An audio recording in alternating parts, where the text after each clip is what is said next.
أما بعد فأعوذ بالله من الشيطان الرجيم يا بني آدم خذوا زينتكم عند كل مسجد وكلوا واشربوا ولا تسرفوا إنه لا يحب المسرفين وعن ابن عمر رضي الله تعالى عنه أنه قال كان رسول الله صلى الله عليه وسلم يلبس قلنسوة بيضاء آمنت بالله صدق الله مولانا العلي العظيم وصدق رسوله النبي الكريم ونحن على ذلك لمن الشاهدين والشاكرين والحمد لله رب العالمين اللهم صل على محمد وعلى آل محمد كما صليت على إبراهيم وعلى آل إبراهيم إنك حميد مجيد اللهم بارك على محمد وعلى آل محمد كما باركت على إبراهيم وعلى آل إبراهيم إنك حميد مجيد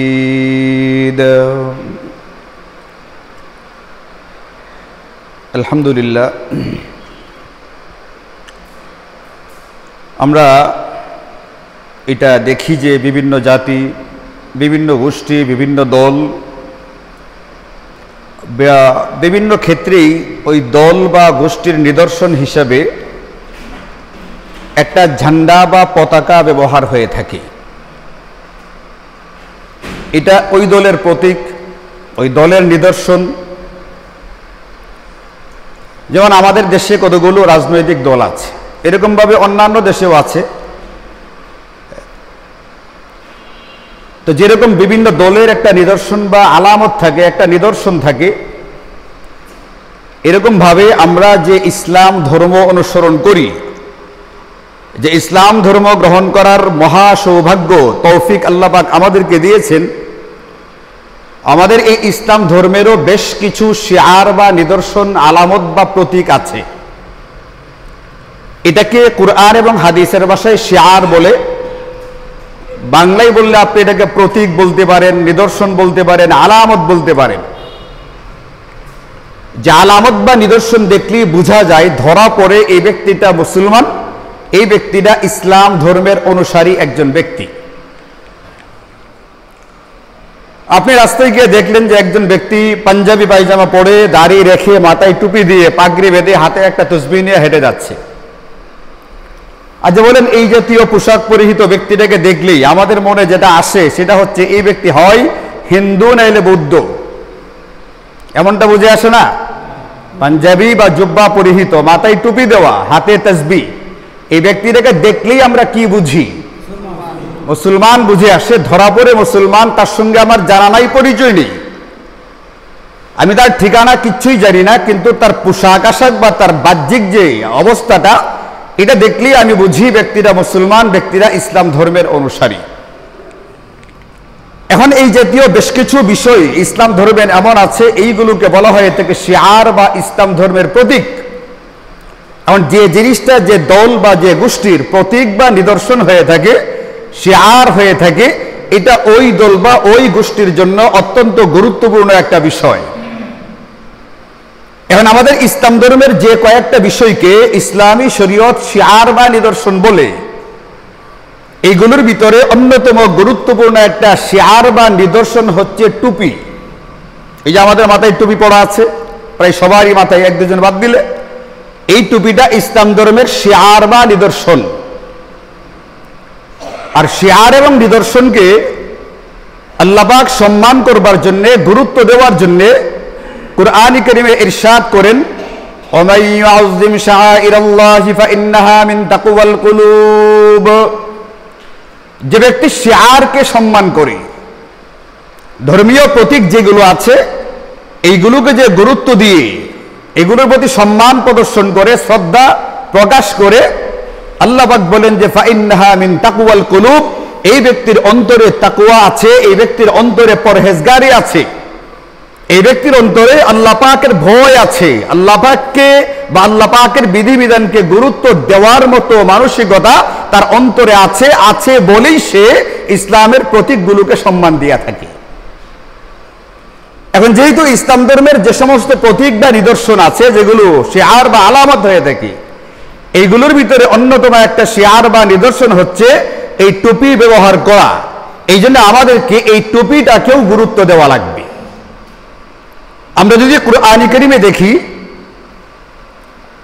আল্লাহ পাক আমাদের সম্পর্কে বলেন, আমাদেরকে উদ্দেশ্য করে বলেন যে ইয়া বানি আদম, হে বনি আদম, পৃথিবীতে যত মানুষ এসেছে সবাইকে লক্ষ্য করে আল্লাহ বলেন, বিশেষ করে কুরআনে কারীম যখন থেকে নাজিল হওয়া শুরু হলো তখন থেকে নিয়ে কিয়ামত পর্যন্ত আনেওয়ালা মানব জাতিকে আল্লাহ পাক সম্বোধন করে বলেন, আমি তোমাদেরকে অসংখ্য নিয়ামত দিয়ে রেখেছি, বাকি এইগুলোর কিছু কিছু এমন আছে যেগুলোর নাম ধরে আলাদাভাবে আমি তোমাদেরকে উল্লেখ করে দিয়েছি, এটা আমার পক্ষ থেকে দেওয়া বিশেষ নিয়ামত।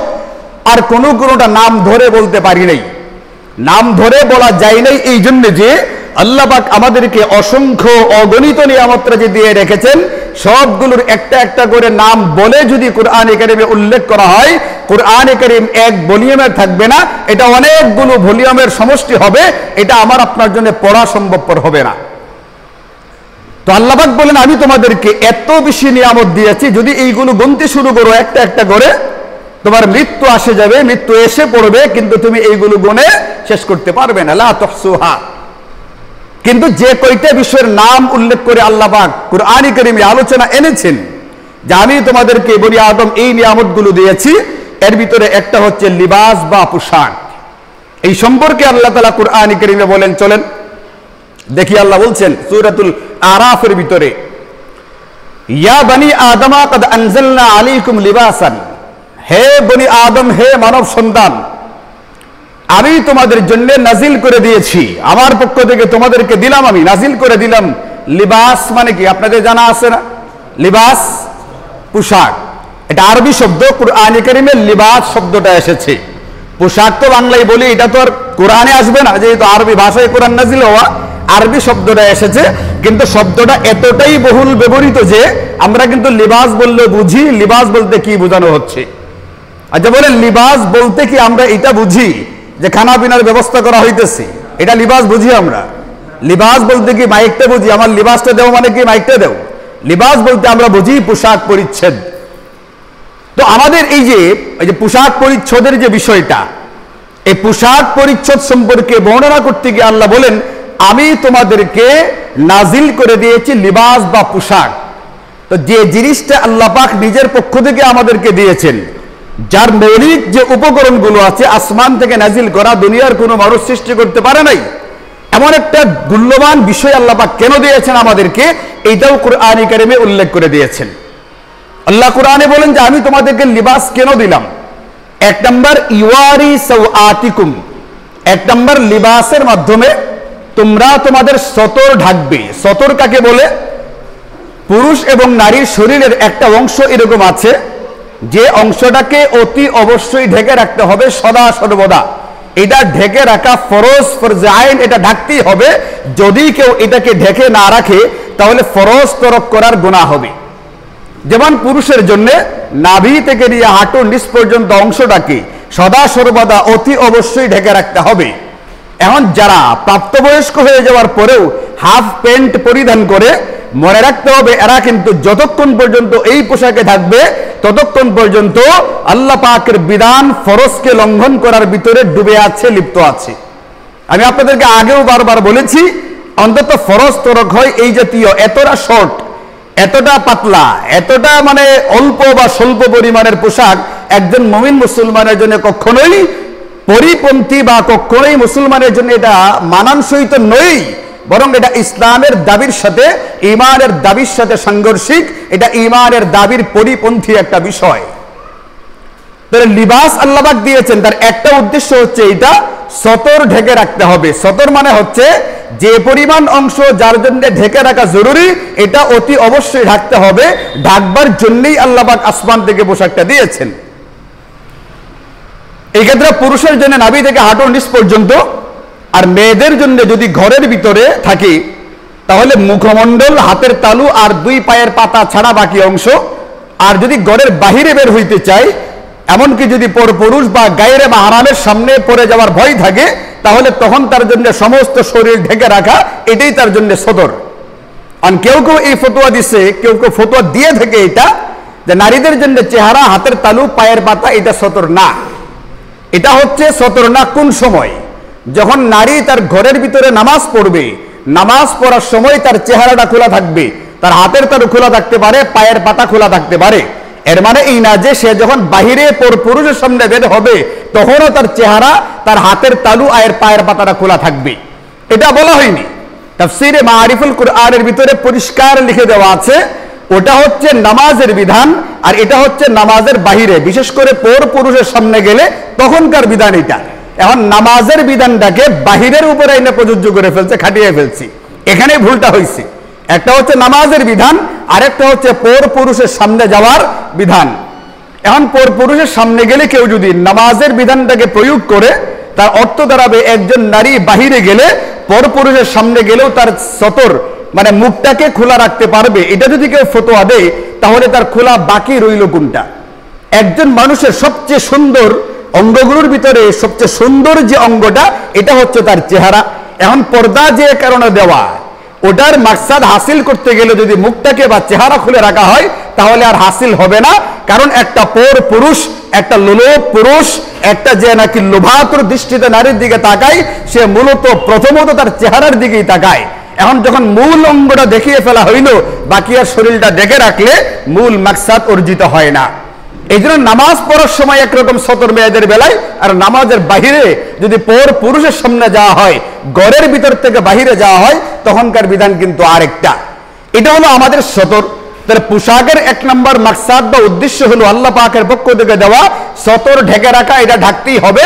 যদি কেউ এটা না থাকে তাহলে তার ফরজ লঙ্ঘন করার অপরাধ হবে।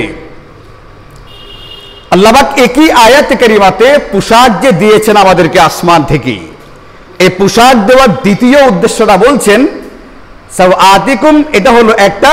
2 নম্বর হচ্ছে ওয়ারিশা, আমি তোমাদেরকে পোশাকটা দিয়েছি শোভা সৌন্দর্য বৃদ্ধি করবার জন্য, তোমাদের সাজ সজ্জা হিসাবে গ্রহণ করবার জন্য, এবং তোমরা একটা পরিবেশে যাবে মানানসই পোশাক পরিধান করে। এই মানানসই বিষয়টাকে তোমরা লক্ষ্য রাখবে, এটার জন্যও আসমান থেকে পোশাক দেওয়াটা আমার একটা লক্ষ্য বা মাকসাদ।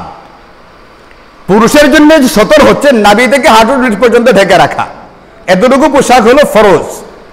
এখন যদি কোনো ব্যক্তি মসজিদে এসে নাভি থেকে নিয়ে হাঁটুর নিচ পর্যন্ত ঢেকে রেখে নামাজ পড়ে, নামাজের শুদ্ধতার ফতোয়া চাওয়া হইলে বলা হবে তার নামাজ আদায় হয়ে গেছে। এটা বলা হবে না তার নামাজ হয় নাই, তার নামাজ কিন্তু হয়ে গেছে। কারণ প্রথম যে উদ্দেশ্য সতর ঢাকা, সে তো সতর ঢাইকাই আসছে।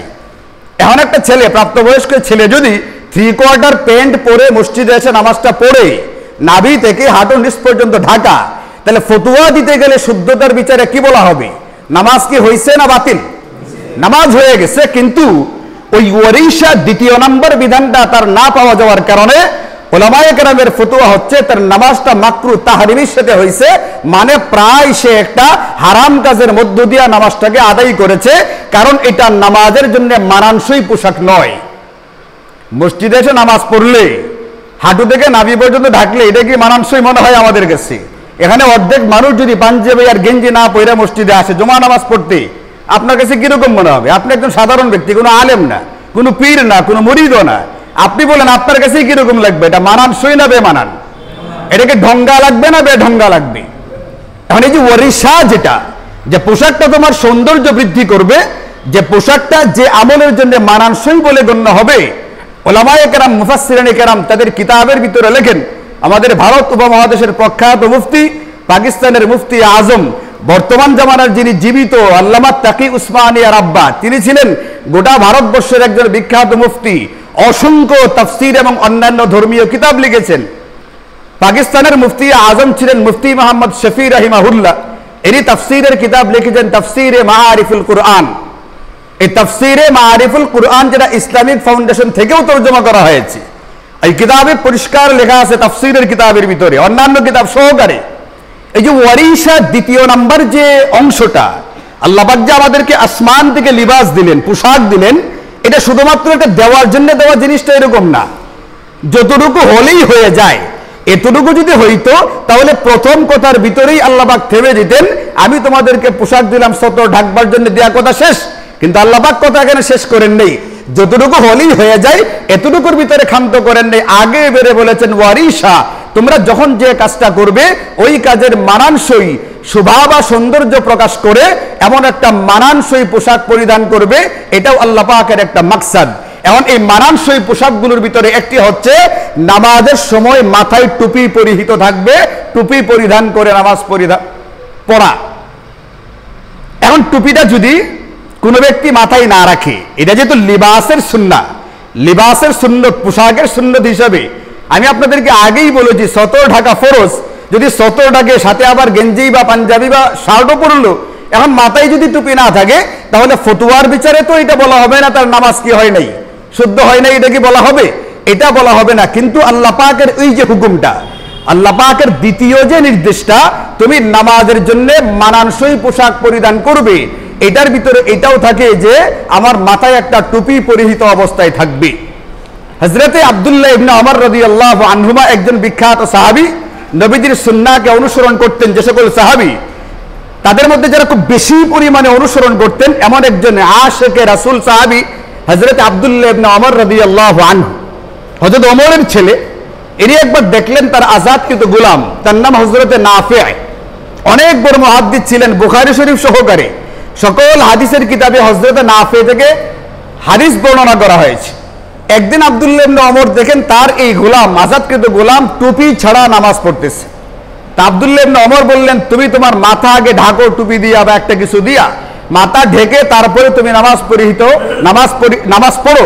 তুমি কি এটা পছন্দ করবে যে টুপি ছাড়া কোনো একটা অনুষ্ঠানে যেতে? মানে ওই জামানায় যে কোনো একটা ভালো অনুষ্ঠানে গেলে, ভালো একটা জায়গাতে গেলে, কোনো একটা উৎসবে গেলে, কোনো একটা মানুষের মুখোমুখি হইতে গেলে যে জিনিসটাকে অতি গুরুত্ব দিয়ে চিন্তা করা হতো পোশাকের ভিতরে, এটা হলো টুপি। এখন তুমি তোমার একটা সাধারণ দুনিয়াবী অনুষ্ঠানে গেলে তুমি টুপিটা ছাড়া যেতে চাও না, লজ্জা বোধ করো, তুমি সেখানে আল্লাহ পাকের সামনে দাঁড়াচ্ছ, তুমি কিভাবে চিন্তা করো মানুষের সামনে গেলে টুপি পরিধান করা লাগবে আর আল্লাহর সামনে দাঁড়ালে টুপি পরিধান করা লাগবে না? তুমি যদি মানুষকে গুরুত্ব দিয়ে টুপি পরিধান করতে পারো তাহলে আল্লাহ যেটা চাচ্ছেন তুমি সেটা কেন পরিধান করলে না? এই জন্য ওয়ারিসা, একটা জিনিসের জন্য যারা মানানসই তুমি সেটা পরিধান করবে, পরিহিত হয়ে এরপরে তুমি নামাজ পড়বে, এটাই আল্লাহ পাকের চাওয়া, এটাই আল্লাহ পাক আমাদেরকে নির্দেশ দিয়েছেন।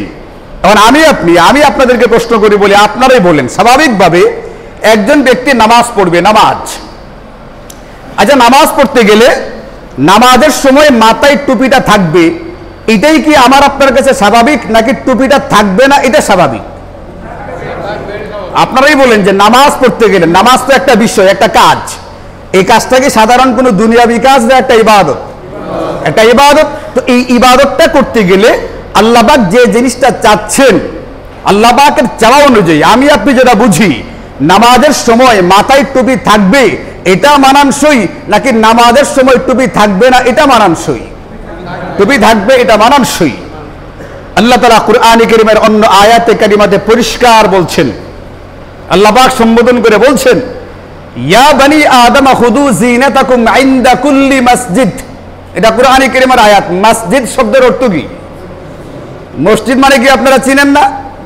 আল্লাহ বলছে, বনি আদম তুমি যখন মসজিদে যাবে, যখনই মসজিদে যাবা, এটা হতে পারে নামাজের জন্য, হতে পারে বাইতুল্লাহ হলে তাওয়াফ করার জন্য, বা অন্য যে কোনো সময় তুমি যখন মসজিদে যাবে, অথবা মসজিদ শব্দের শাব্দিক অর্থ আরেকটা হলো যখন তুমি সেজদা করবে, মানে নামাজ পড়বে। মসজিদ শব্দের একটা হলো সেজদা দেওয়ার জায়গা বা ইবাদত করার জায়গা, এই অর্থে মসজিদ বোঝায় মসজিদকে। আরেকটা অর্থ হলো মসজিদ মানে হচ্ছে সেজদা করা, যখন তুমি সেজদা করার জন্য সেজদা করার জায়গাতে যাবে তখন তুমি সৌন্দর্যবর্ধক বা মানানসই পোশাক পরিধান করো। এটা আল্লাহ পাকের হুকুম। যখন তুমি সেজদা করবে মানে নামাজ পড়বে, যখন তুমি নামাজ পড়বার জন্য যাবে, মসজিদে তুমি যে কোনো কাজের জন্য যাবে, আল্লাহ বলছেন তখন তুমি জিনাতান মানে হচ্ছে সৌন্দর্যবর্ধক, যেটা তোমার শোভা বৃদ্ধি করে, যে কাজের জন্য যাচ্ছ ওই কাজের মানানসইয়ের বিষয়টাকে বেশি প্রকাশ করে এই ক্ষেত্রে তুমি ওই পোশাকটা পরিধান করো। এই হিসাবে যদি মসজিদে কোনো ব্যক্তি নামাজ পড়তে আসে তাহলে তার মাথায় টুপিটা থাকবে। এটা আল্লাহ পাকের পক্ষ থেকে চাওয়া, আল্লাহ পাকের পক্ষ থেকে হেদায়াত বা নির্দেশনা। ইসলামী লিবাসের ভিতরে টুপি পরিধান করাটাকে আপনি কি নজরে দেখবেন? একটা তো হলো বর্তমান জামানার যারা আহলে হাদিস, যারা শুধু এই কথা বলে আমরা সহিহ হাদিসকে অনুসরণ করি, তাদের একটা অংশ টুপির ব্যাপারে বেশি একটা গুরুত্ব দেখায় না, এটাকে উদাসীন ভাবে নেয়, এটাকে অবহেলা করে, এই কথা বলার চেষ্টা করে। সহিহ হাদিসের ভিতরে টুপির কথা পাওয়া যায় না। আচ্ছা, আমরা সহিহ হাদিসটা আপাতত এক জায়গাতে রাখি। যদি কুরআনে কারীমের এই দুইটা আয়াত, যে দুইটা আয়াত আমি আপনাদের সামনে বললাম, একটা হচ্ছে মসজিদে যাওয়ার সময় তুমি সৌন্দর্যবর্ধক পোশাক পরিধান করো। আচ্ছা, একটা ব্যক্তি কোনো একটা প্রয়োজনে মসজিদে আসবে, এটা নামাজ হতে পারে, মক্কায় হলে তাওয়াফ হতে পারে, মসজিদে একটা বিয়ের অনুষ্ঠান অনুষ্ঠিত হবে, এই ধরনের কোনো একটা বিষয় যেটা মসজিদে অনুষ্ঠিত হবে, আপনারা বলেন এই মসজিদে যে প্রোগ্রামটা হবে এই প্রোগ্রামটার জন্য কি স্যুট বুট এইটাই পছন্দনীয় পোশাক নাকি পাঞ্জাবি পায়জামা পছন্দনীয় পোশাক? যে অনুষ্ঠানটা মসজিদে হবে ইন্দাকুল্লি মসজিদ, এটার জন্য মানানসই পোশাক কি স্যুট বুট প্যান্ট শার্ট নাকি পাঞ্জাবি পায়জামা? তো আল্লাহ বলছেন যদি তুমি মসজিদে যাও তাহলে মসজিদের মানানসই পোশাক পরিধান করো। এই ক্ষেত্রে আমরা যদি আহলে হাদিসরা যে কথাটা বলে সহিহ হাদিসে পাওয়া যায় না, আচ্ছা হাদিস তো আপাতত রাখি আমরা, যদি কুরআনে কারীমের এই দুইটা আয়াতে কারিমাও গ্রহণ করি তাহলে আপনি এটার উত্তরে কি বলবেন? যে আল্লাহ বলছে মসজিদে যাওয়ার সময় মসজিদের মানানসই পোশাক পরিধান করো, যার ভিতরে একটা হচ্ছে টুপি, যেটা আমাদের ইসলাম ধর্মের নিদর্শন বা প্রতীক, যে টুপির মাধ্যমে চেনা যায় বোঝা যায় এটা একজন ইসলাম ধর্মের অনুসারী ব্যক্তি। যে জিনিস আমার ভিতরে থাকা উচিত ওই জিনিসটাই আমি ছেড়ে দিলাম। আবার কতটুকু ছাড়লাম? নবীজি এটাকে কতটুকু গুরুত্ব দিতেন, কতটুকু পড়তেন? অসংখ্য হাদিস এরকম আছে। আব্দুল্লাহ ইবনে ওমর বলেন, কানা রাসূলুল্লাহ সাল্লাল্লাহু আলাইহি ওয়াসাল্লাম ইয়ালবাসু কালানসুয়াতান বাইদা, নবীজি সাদা টুপি পরিধান করতেন। এই যে শব্দটা কানা ইয়ালবাসু, যারা আরবি বুঝে তাদের কথা অনুযায়ী মাজি ইস্তেমরারি সিগার এই শব্দটা এটা কালে ভদ্রে নবীজি পড়তেন এরকম বুঝায় না, সদা সর্বদা নিয়মিত পড়তেন। তার একটা প্রায় সার্বক্ষণিক অভ্যাস ছিল, এমন একটা আমলের নাম হচ্ছে তিনি টুপি পরিধান করতেন। এবং নবীজি টুপিটা শুধুমাত্র যে মাঝে মধ্যে পড়তেন এমনটাই না। সাহাবী হাদিস বর্ণনা করেন, কানা রাসূলুল্লাহ ইয়ালবাসুল কারানিসা ফিস সাফারি জাওয়াতিল আযান ওয়া ফিল হাদারি আল কালানসুয়াতাল মুজমিরা ইয়ানি শামিয়া। নবীজি যখন সফরে যেতেন তখন একটু বড় টুপি ব্যবহার করতেন, যেন প্রয়োজনে গরম বা শীত থেকে বাঁচবার জন্য কানটাকে ঢেকে রাখা যায়। আর যখন আবাসে নিজের মহল্লাতে নিজের এলাকাতে থাকতেন তখন তিনি শাম দেশে তৈরি একটা সাধারণ টুপি ব্যবহার করতেন, যেটার ভিতরে কান ঢাকার প্রয়োজন হতো না। মুহাদ্দিসিনে কেরাম বলেন নবীজি শুধুমাত্র টুপি একরকম ব্যবহার করতেন না, বিভিন্ন রকমের বিভিন্ন রঙের বিভিন্ন জায়গাতে থাকার জন্য একাধিক রকমের টুপি নবীজি ব্যবহার করতেন। মুহাদ্দিসিনে কেরামের কেউ কেউ এই কথাটা বলেছেন, বিশেষ কিছু জায়গা বাদ দিলে, যেমন ইহরাম অবস্থায় সেলাই করা কাপড় পরিধান করা যায় না, আপনাদের জানা আছে না এটা? তখন নবীজি টুপি পরতেন না। এই জাতীয় বিশেষ দু চারটা জায়গা বাদ দিলে বাকি বেশিরভাগ ক্ষেত্রেই নবীজি টুপি পরিধান করেছেন, এমনটাই হাদিসের ভিতরে পাওয়া যায়। টুপি পরিধান করেন নাই এমন খুব বেশি একটা পাওয়া যায় না। তাহলে যে সুন্নাহ বা যে বিষয়টা নবীজির সার্বক্ষণিক সুন্নাহ হিসেবে ছিল, এই সুন্নাহটাকে সহিহ হাদিসে পাওয়া যায় না এমন একটা বাহানা দিয়ে বর্জন করে ফেলা একজন নবী প্রেমিক, একজন নবীর সুন্নাহ এর অনুসারী দাবিকারী ব্যক্তি কখনোই গ্রহণ করতে পারে না। এরা সহিহ হাদিসের দাবি করে নিজেদেরকে আহলে হাদিস শব্দের অর্থ হলো হাদিস অনুসারী, এই কথা দাবি করে মূলত এরা হাদিসকে অস্বীকার করে। এদের নামটা আহলে হাদিস না হইয়া আহলে বাদে হাদিস হওয়া দরকার ছিল। মানে এরা কিছু হাদিস মানে আর বাকি বেশিরভাগ হাদিসই বাদ দিয়া দেয়। সহিহ হাদিস হচ্ছে হাদিসের বিশেষ একটা প্রকার, একটা পারিভাষিক অর্থ। একটা সহিহ হাদিস মানে একটা বিশেষ প্রকার হাদিসগুলোর এটাকে সহিহ হাদিস বলে। কারণ কোনো ব্যক্তি যদি শুধুমাত্র সহিহ হাদিসকে মানে, তাহলে এই পরিভাষার বাহিরে আরো অসংখ্য রকমের হাদিস রয়ে গেছে, এই সবগুলোকে বাদ দিয়ে দেওয়া হয়। অথচ একজন মুসলমান যে নবীকে মানে, যে নবীকে অনুসরণ করে, এই ব্যক্তির অতি জরুরি একটা বিষয় হচ্ছে জিন্দেগিতে সালেহ লিল আমল, আমল যোগ্য যত রকমের হাদিস হবে সবগুলোর উপরে আমল করা, সবগুলো নিজের জিন্দেগিতে অনুসরণ করবার চেষ্টা করা।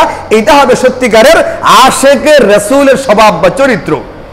এখন সাহাবী বলেন যে আমি আকালতু মা রাসূলিল্লাহি সাল্লাল্লাহু আলাইহি ওয়াসাল্লাম, হযরত ফারকাদ রাদিয়াল্লাহু আনহু বলেন আমি নবীজির সঙ্গে খেতে বসলাম, ওয়ারাইতু আলাইহি কালানসুয়াতান বাইদা, আর আমি তাকিয়ে দেখি নবীজির মাথায় সাদা রঙের টুপি।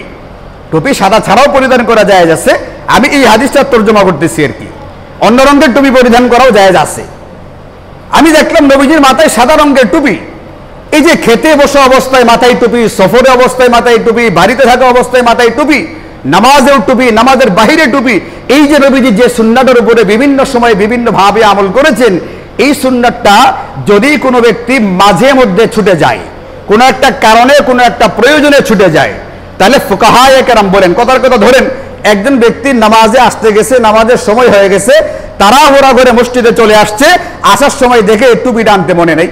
এখন আবার টুপি আনবার জন্য তার বাড়িতে যাওয়ার দরকার নাই, যেহেতু নামাজ শুরু হয়ে গেছে, নামাজে দাঁড়ায় যাবে। এই ব্যক্তিটা কোনোভাবেই নিন্দার কোনো কাজ করে নাই, যেহেতু ছুটে আসছে। কেমনে টুপিটাকে ছাড়ছে কি কারণে? তাড়াহুড়া করতে গিয়ে ভুলে গেছে, এটা কোনোভাবেই নিন্দনীয় না। এখন তার জন্য এইভাবে নামাজ পড়ে ফেলাটা জায়েজ, বৈধ, কোনো রকম অসুবিধা নেই। 2 নম্বর, কোনো ব্যক্তি যদি টুপিটাকে উদাসীনতার কারণে ব্যবহার না করে, প্রায়ই ব্যবহার করে না, টুপিটা আনতে মনে আছে কিন্তু ইচ্ছা করে পড়ে নাই, উদাসীনতা গাফিলতির কারণে যদি করে, তাহলে এই ব্যক্তির নামাজ মাকরু তানজিহি হবে। এই ব্যক্তিরা যে কাজটা করে, যে কাজটা মাকরু হবে, নবীজির কোন সুন্নাহর প্রতি উদাসীন বা গাফিল থাকা একজন মুমিন মুসলমানের জন্য সুখকর নয়, এটা কল্যাণকর নয়। আর কোন ব্যক্তি যদি টুপিটা ছেড়ে দেওয়া একবারে অভ্যাসে পরিণত করে ফেলে, কোন ক্রমেই সে টুপি পরিধান করে না, নামাজে পড়বে দূরের কথা, নামাজের বাহিরে পড়বে দূরের কথা, নামাজেও পড়ে না, সে কখনোই টুপি পরিধান করে না, টুপি জিনিসটাকেই একেবারে বর্জন করে ফেলেছে। অথচ নবীজির জিন্দেগিতে টুপি নামাজে, নামাজের বাহিরে স্বাভাবিক অবস্থায় প্রায় সময় টুপি পড়তে দেখা গেছে। যে সুন্নতটা, এটা সুন্নতে আদত হলেও বেশিরভাগ ক্ষেত্রে খুবই অল্প স্বল্প পরিমাণে নবীজি কোনো কারণে হয়তো বা টুপি পরেন নাই, কিন্তু বেশিরভাগ ক্ষেত্রে টুপি পরিধান করেছেন। যে জিনিসটা ওই সুন্নাহটাকে একজন ব্যক্তি ছেড়ে দেওয়ার অভ্যাস বানাইছে, তাহলে কি নবীজির মতো হইছে না উল্টা হইছে? নবীজির অভ্যাস পরিধান করা, আর এই ব্যক্তি একেবারে টুপিটাকে বাদ দিয়ে দিছে, এটা মাকরু তাহরিমি, এটা হারামের মতো একটা অপরাধ। এবং এই ব্যক্তি কিভাবে নিজেকে আশেকে রাসূল বা নবীজির প্রতি তার প্রেম, ভালোবাসা, ভক্তি, শ্রদ্ধা আছে, এটা কেমনে দাবি করবে? দুনিয়ার সাধারণ স্বার্থের জন্য যারা বাংলাদেশে আওয়ামী লীগের রাজনীতি করে, এরা শীতে কি গরমের দিনে মুজিবকুট পরে ঘুরে বেড়ায়, দেখেন নাই আপনারা? কেন সে মুজিবকুটটা পরে? বঙ্গবন্ধুর প্রতি তার একটা ভালোবাসা আছে, একটা ভক্তি আছে, শ্রদ্ধা আছে, প্রেম আছে, এই কারণে গরমের দিনেও মুজিবকুট ঘুরে পড়ে বেড়ায়। আমি আপনি যদি নবীজির প্রতি সত্যিকার অর্থে জজবা বা টান পোষণ করি, আমার ভিতরে নবীর প্রতি যদি সত্যিকার অর্থে ভালোবাসা থাকে, জজবা থাকে, টান থাকে, ভালো লাগা থাকে, তাহলে নবীর সুন্নাহটাকে আমি একেবারে স্থায়ীভাবে বর্জন করে দিলাম, এটা কিভাবে হতে পারে? আপনি কেমনে দাবি করেন আপনি ইসলাম নামের দলের একটা সদস্য? আপনি কেমনে দাবি করেন যে নবী মুহাম্মদুর রাসূলুল্লাহ সাল্লাল্লাহু আলাইহি ওয়াসাল্লামের দলের সদস্য, অথচ তার নিদর্শন বা প্রতীকটাকে আপনি স্থায়ীভাবে ছেড়ে দিয়েছেন? এটাকে বলে মাকরু তাহরিমি, এটা হারাম পর্যায়ের একটা অপরাধ। 4 নম্বর, কোন ব্যক্তি যদি টুপিটাকে তুচ্ছ তাচ্ছিল্য করে ছেড়ে দেয়, তাহলে এটা হচ্ছে কুফরি। এই কুফরির কারণে ব্যক্তির ঈমান বরবাদ হয়ে যায়। শরীয়তের কোন বিধান ফরজ পর্যায়ের না, ওয়াজিব পর্যায়ের না, একেবারে ধরেন সবচেয়ে ফিকহি পরিভাষায় সবচেয়ে নিম্ন পর্যায়ের যদি একটা সাধারণ আমল কেউ তুচ্ছ তাচ্ছিল্য করে, তার ঈমান কি থাকে না? ঈমান থাকে না, এটা কুফরি, এই ব্যক্তি কাফের হয়ে যায়। এই জন্য মেরে ভাইও, ইমাম গাজ্জালী রাহিমাহুল্লাহ তার কিতাবে লেখেন, ইয়ালাম আন্না মিফতাহ আস-সাআদাতি ইত্তিবাউ সুন্নতি ওয়াল ইক্তিদাউ বিরাসূলিল্লাহি সাল্লাল্লাহু আলাইহি ওয়াসাল্লাম ফি মাসাদিরিহি ওয়া মাওয়ারিদিহি ওয়াল হারাকাত ওয়াস সাকানাত। তুমি যদি সত্যিকারে সৌভাগ্যবান হতে চাও, সৌভাগ্যবান তো ওই ব্যক্তি যে নাকি তার জিন্দেগীর সকল ক্ষেত্রে এমনকি নড়াচড়া চলন বলনের ক্ষেত্রে, চলাফেরার ক্ষেত্রে নবীজি সাল্লাল্লাহু আলাইহি ওয়াসাল্লামের সুন্নাহকে অনুসরণ করে এই ব্যক্তি সৌভাগ্যের পথে চলতে শুরু করে। আর যে ব্যক্তি নাকি জায়গাতে জায়গাতে সহিহ হাদিস নাই, এটা নাই ওটা নাই, এই বাহানায় ওই বাহানায় বিভিন্ন আমলকে ছেড়ে দিতে থাকে, এই ব্যক্তি সৌভাগ্যের রাস্তা থেকে বহু দূরে আছে। কারণ আমাদের কোন রাস্তায় থাকা উচিত বলেন? সৌভাগ্যের রাস্তায় থাকা উচিত নাকি দূরে সরে যাওয়া উচিত? আমাদের সৌভাগ্যের রাস্তায় থাকা উচিত। এই জন্য মেরে ভাই, আমরা যারা সদা সর্বদা টুপিটা রাখতে পারি না, সেলিম ভাই বাটা কন্ট্রাক্টারি করে, সে কি ওখানে টুপি লাগায় ঘুরবে? এটা অনেক সময় হয়ে ওঠে না। কিন্তু আপনি যদি অন্তত যে কাজগুলোর ভিতরে টুপিটা পরা যায়, আপনি নামাজ পড়তে মসজিদে আসতেছেন, আপনি একটা জানাজায় যাচ্ছেন, আপনি একটা সিরাত সম্মেলন হচ্ছে, এখানে ওলামায়ে কেরাম বয়ান করবে, আপনি একটা সিরাত মাহফিলে যাচ্ছেন, তখন কি টুপিটা পরা যায় না? আপনি একটা বাড়ি উদ্বোধন হবে, একজন ভাই নতুন বাড়ি করছে, দোয়া করাবে, আমাদেরকে ডাকছে, একটু আসেন আপনারা দোয়া করেন, একটু মিষ্টি মুষ্টিও খাওয়া হলো ওখানে, তো গেলাম আমরা এখানে একটা ধর্মীয় অনুষ্ঠান, এখানেও কি টুপিটা পরিধান করা যায় না? অন্তত যদি পারা যায়, যতটুকু বেশি পারি সদা সর্বদা টুপিটাকে পরিধান করার চেষ্টা করি। অন্তত পক্ষে মাঝে মধ্যে বিভিন্ন ক্ষেত্রে টুপিটা পরিধান করার অভ্যাস আমাদের থাকা উচিত। একেবারে স্থায়ীভাবে নবীদের এই সুন্নাহকে বর্জন করা, এটা একজন মুমিন মুসলমানের জন্য কখনোই কোনো ক্রমেই কল্যাণকর এবং মঙ্গলজনক হবে না। আল্লাহ তাআলা আমাদেরকে বুঝার তৌফিক দান করুন। এটা ইসলাম ধর্মের ইসলামী পোশাকের একটা গুরুত্বপূর্ণ সুন্নাহ। এই জন্য আমি যেরকম সাধারণ কোনো অনুষ্ঠানে গেলে পোশাকের যথেষ্ট গুরুত্ব দেওয়া থাকি। আপনি দেখেন যে কোনো একটা শোক অনুষ্ঠানে যাবে, এখানে কালো রঙের পোশাক পরিধান করবার চেষ্টা করি। কোনো একটা ব্যক্তি যদি বিয়ের গায়ে হলুদ অনুষ্ঠানে যায়, হলুদ রঙের পাঞ্জাবি পরার চেষ্টা করে। কোনো ব্যক্তি যদি পহেলা বৈশাখ পালন করার চেষ্টা করে, পহেলা বৈশাখের একটা পোশাক আছে ওইটাকে পরিধান করবার চেষ্টা করে। আর শোক পালন করা, পহেলা বৈশাখ পালন করা, গায়ে হলুদের অনুষ্ঠান করা, এইগুলো এই বৈধ কিনা, এটাই হচ্ছে মূল কথা, যে এইগুলোর একটাও শরীয়ত সম্মত না। যে প্রোগ্রামটা শরীয়ত সম্মত না, ওইখানে আমি পোশাকের গুরুত্ব দিয়ে থাকি। আর যে পোশাকটা আমার আপনার রাসূলের, আমার আপনার নবীর, যে নবীর অনুসরণ করবার কারণে আমি আল্লাহ পাকের মহব্বত পেতে পারি, যে নবীকে মানার কারণে আল্লাহকে মানার সমতুল্য বললে আল্লাহ কোরআনে ঘোষণা দিয়েছেন, ওই নবীর পোশাকটা আমি একবারে স্থায়ীভাবে ছেড়ে দিলাম। আমার দেখা থেকে আমার অনুসারী বন্ধু বান্ধব ছাড়লো, আমার দেখা থেকে আমার পরবর্তী প্রজন্ম, আমার সন্তান সন্ততি, আমার ভাতিজা ভাগিনা তারাও ছেড়ে দিল। এটা একটা মন্দ প্রথার প্রচলন দেওয়া হলো, এটার ভালো আমার জিন্দেগিতে আসবে না, বরং এটার অবাল বা খারাপ পরিণতি আমার উপরে আসবে। এই জিনিসগুলো চিন্তা করে শরীয়তকে ভালো করে বোঝার চেষ্টা করে এরপরে চলার চেষ্টা করি। যে সমস্ত আহলে হাদিসরা টুপির বিরুদ্ধে কথা বলে, এরা দেখবেন টেলিভিশনের প্রোগ্রামে যে আসে, এখানে প্রশ্ন উত্তর পর্বে আসে, বক্তব্য দেওয়ার জন্য আসে, এরা কিন্তু টুপি পরিধান করে আসে। আর তুমি টেলিভিশনে আসতে গেলে দেশের মানুষ দেখবে, তখন তুমি টুপিটাকে সৌন্দর্যের পোশাক মনে করো, আর আল্লাহর সামনে আসতে গেলে তখন আর কি এর প্রয়োজন নাই, টুপির প্রয়োজন নাই, তুমি এটা কোত্থেকে পেলে? ধান্দাবাজ নিজের স্বার্থের জন্য কাজ করে, কিন্তু পরকালের স্বার্থের জন্য, উম্মার স্বার্থের জন্য কাজ করে না। এই জন্য কে আমাকে স্বার্থের জন্য ব্যবহার করছে, আমি কার জন্য ব্যবহৃত হচ্ছি, এবং আমি যে কাজটা করছি আসলে পরকালের বিবেচনায় আমার জন্য এটা কল্যাণকর নাকি অকল্যাণ, এটা মাথায় রেখে এরপরে বুঝে শুনে আমরা চলার চেষ্টা করি। আল্লাহ তাআলা আমাদের সকলকে বুঝার এবং মানার তৌফিক দান করুন। ওয়া আখিরু দাওয়ানা আলহামদুলিল্লাহি রাব্বিল আলামিন।